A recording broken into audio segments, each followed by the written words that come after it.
দেওয়ার পরে দেখেন এখানে আপনি দেখতে পাবেন এখানে অনেকগুলো অপশান আসবে। আপনি এখন কী বানাবেন? আচ্ছা, আমি এটাকে একটু কেটে দিয়ে আসি। হ্যাঁ,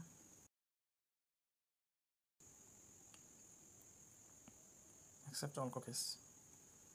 ওকে, এখানে কী কী আছে একটু দেখেন। Text, email, SMS। আচ্ছা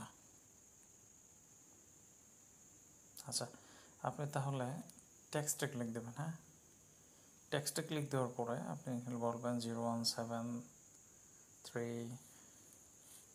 আচ্ছা, ধরে নেন আমি একটা নাম্বার এখানে দিয়ে দিলাম। হ্যাঁ, এইটাই ধরে নেন। তাহলে আপনি নাম্বারটা দেওয়ার পরে কী করবেন,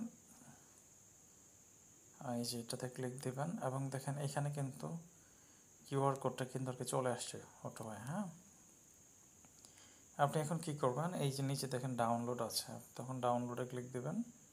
ডাউনলোডে ক্লিক দিলে কিউআর কোডটা কিন্তু আর কি চলে আসবে জেনারেটিং হয়ে। উপরে দেখা যাচ্ছে generating your QR code, do not refresh to add করবেন। এই যে দেখেন আমি যে কিউআর কোডটা করেছি সেটা কিন্তু আমার সামনে চলে আসছে।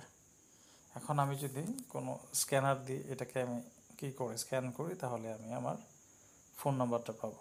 ঠিক আছে, থ্যাংক ইউ। তাহলে আশা করি এটা অনেকের কাছে আসবে।